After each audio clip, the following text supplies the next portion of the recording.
السلام علیکم ورحمت الله.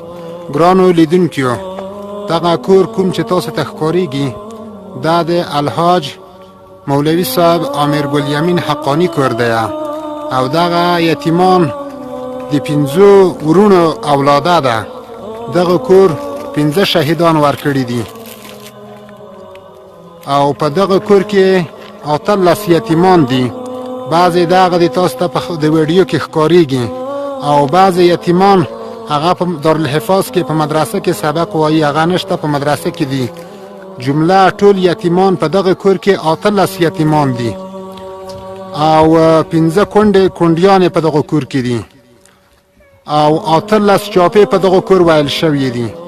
بعضې په دوی کې چاپې وي او بعضې د کوې په طرز باندې رغلي او د کور یې تلاشي کړی دی. نو دغه کور ته د هارون او د هغې د ملګریو